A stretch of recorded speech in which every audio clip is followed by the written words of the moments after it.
I can't hear anything but gunshots. She was shot in the chest and that the blood was coming from her chest, not going down into her chest. When I close my eyes, I can see Christy reaching her hand out to me while I'm driving, and the blood just keep coming out of her mouth. And that, maybe it'll fade too with time, but I don't think so.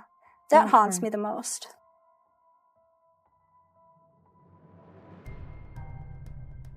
May 19th, 1983.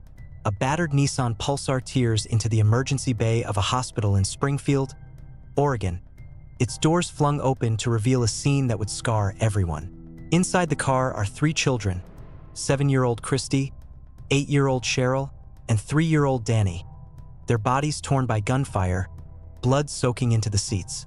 Their mother, Diane Downs, steps out moments later, composed, telling doctors a bushy-haired stranger had stopped them on a dark road and opened fire without warning. But as police questioned her, something felt wrong. There was no panic, no grief, only calculation. Investigators soon realized they were not looking at a victim, but at a woman who saw her children as obstacles between her and a forbidden romance with a married man. Fast forward to December 2025, Diane Downs is now one of the longest-serving female inmates tied to an Oregon crime, held inside the California prison system. This is not just a sentence. It is living death that transformed a defiant young mother into an aging prisoner whose name is synonymous with betrayal. Stay with me, because life inside the Central California Women's Facility in 2025 is a story of isolation, denied parole, and a mind that refuses guilt as the world disappears. After 40 years behind bars, is justice complete, or does this crime demand endless punishment? The cold reality of what happened on that Oregon road in 1983 cannot be softened by time. This was not a moment of madness. It was a decision. Investigators would later reconstruct the sequence of events and discover a pattern that pointed not to panic, but preparation. Diane Downs had reached a point where motherhood no longer fit the future she imagined for herself. Her fixation on Robert Knickerbatcher was not romantic in the traditional sense. It was possessive, desperate, and rooted in entitlement. He represented escape. Her children represented permanence. And in her mind, permanence became a problem that needed to be removed. The idea that a mother could look at her own children and see obstacles rather than lives is what makes this case endure as one of the most disturbing in American criminal history. Cheryl did not survive that night. Christy and Dany did. Their survival, however, came at a cost that would follow them for the rest of their lives. Physical scars healed slowly. Psychological ones never fully did. The person who pulled the trigger was not a stranger hiding in the dark. It was the woman whose voice they trusted, whose presence meant safety. That realization alone reshaped their understanding of the world. During Diane's 1984 trial, prosecutors did not need theatrics. Her own behavior told the story. Witnesses described her demeanor as detached, occasionally smug, a woman performing grief rather than feeling it. When it was revealed she had become pregnant during the proceedings, the courtroom atmosphere shifted. To many observers, it felt less like coincidence and more like strategy. A calculated attempt to present herself as a nurturing figure, as someone capable of life rather than destruction. The jury was unmoved. They saw the pattern. They saw the motive. They saw the absence of remorse. The sentence reflected that clarity. Life plus 50 years. Not symbolic, not emotional, final. Over time, the child born during that trial, Becky Babcock, would grow up and publicly sever any emotional connection to her biological mother. Her words were blunt. Evil, devil, no ambiguity. When even the children you bring into the world refuse to acknowledge your humanity, the isolation becomes absolute. Diane would never attend graduations. She would never hold grandchildren. She would never witness the quiet milestones that define a life lived forward. Every year she remained frozen at the moment everything ended. After a daring prison escape in 1987, Diane was transferred from Oregon custody to California. The move was not a privilege. It was containment. Authorities concluded she was a risk not only because of what she had done, but because of what she was willing to do to avoid consequences. From that point forward, she faded from public view. No interviews, No expressions of regret, just time. By 2025, Diane Downs was 70 years old. More than half her life had been spent inside a concrete box measuring 6 by 9 feet. The world she left behind no longer existed. Technology advanced. Society shifted. Generations aged. Inside the Central California Women's Facility, days remained identical. Every morning began before sunrise. Lights snapped on without warning. Breakfast arrived through a slot in the door. Movement was permission-based. Silence was enforced. For someone who once relied on charm, manipulation, and control, this environment stripped her of every tool she had ever used. Power no longer existed. Attention no longer mattered. In prison culture, certain crimes place an inmate at the bottom of the hierarchy. Crimes against children sit at the very lowest rung. Even among women serving time for violent offenses, there is a line. Diane crossed it. She lived as a pariah. Conversations ended when she entered a space. Trust was non-existent. Protection was minimal. This is what long-term incarceration does. It does not rehabilitate everyone. Sometimes it compresses a personality until only its worst traits remain. By the time Diane reached her later years, the world had narrowed to routine and denial.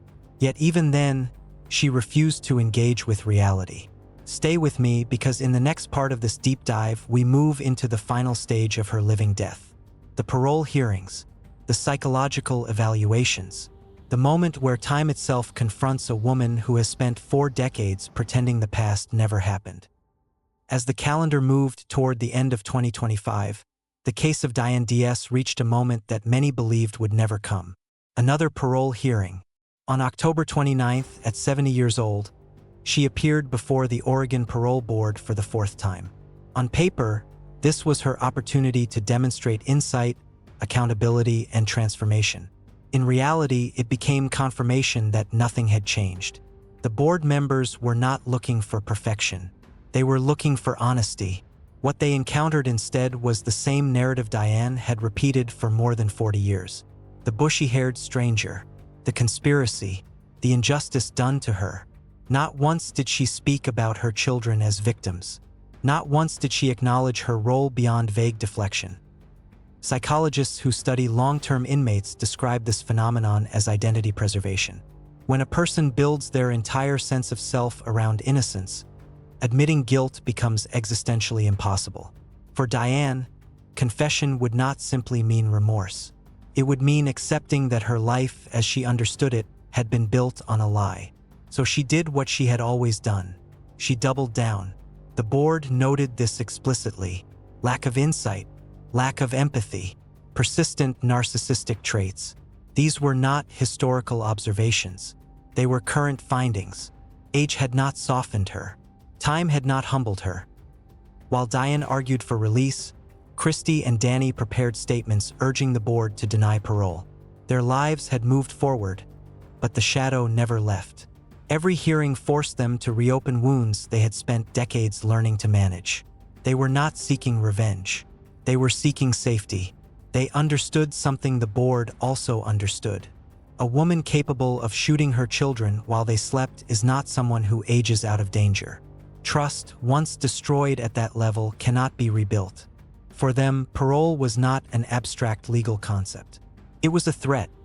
Inside the Central California Women's Facility, Diane's physical condition continued to decline. Prison accelerates aging. Limited medical care, constant stress, minimal comfort. 70 inside is not 70 outside. It is older, weaker, lonelier. Diane had no visitors, no letters, no support system. Becky had publicly stated she wanted no contact. Christy and Dany maintained silence. The isolation was complete. She existed in a shrinking world defined by concrete, routine, and memory loops that never resolved. An island of self-deception surrounded by steel. When the parole decision came, it was brief. Denied. The language was clinical. The meaning was final. Diane would not be reconsidered for years. For perhaps the first time, the reality became unavoidable. There would be no release. No reconciliation. No late-life redemption arc. The man she destroyed her family for had long since moved on. The future she imagined never existed. What remained was time running out. A sentence that functioned exactly as designed. Permanent removal from society. This is the true definition of living death. Not execution, not spectacle, but the slow erosion of relevance. Watching the world continue without you, knowing every door is permanently closed. Diane Downs believed she could control the narrative. She believed she could outsmart the system. In the end, the system did what it always does. It waited. As this chapter closes, the legacy of the case remains clear. Christy and Dany survived. They rebuilt. They endured. Diane did not win. She did not escape consequence. She simply outlived the moment where denial could protect her. And that is where her story ends. Not with freedom, but with silence. There will be no final walk through open gates. No quiet moment of freedom. No reunion with the man she believed was worth destroying everything for. Robert Knickerbatcher moved on long ago, while she remained trapped in the consequences of a single decision. What Diane Downs is serving is not simply a prison sentence. It is a slow erasure, a life measured not by years lived, but by everything permanently lost. Every birthday never attended. Every milestone she will only hear about, if at all. The clock keeps moving, but her world stopped the moment she decided her children were obstacles instead of lives. That is the true meaning of living death. As we close this chapter, the legacy of this case demands reflection. It is a story of extraordinary resilience from Christy and Dany, two children who survived the unthinkable and rebuilt their lives without the person who was meant to protect them. But it is also a warning. Darkness does not always announce itself with violence. Sometimes it hides behind familiarity, behind trust, behind a smile that conceals entitlement and denial. Diane Downs believed she could outsmart the system, rewrite the narrative, and wait out accountability. But in 2025, the system delivered its answer. Not with anger, not with drama, with finality. I want to hear from you. After more than 4 decades without remorse, should the parole board ever reconsider her case? Or should she be left to complete her living death in silence? Comment "Lock the door" if you believe she should never face another hearing, or share your thoughts on how denial reshapes the criminal mind over time. Thank you for watching this deep dive. If you want more stories exploring justice, psychology, and life inside for America's most notorious inmates, hit subscribe. I'll see you in the next.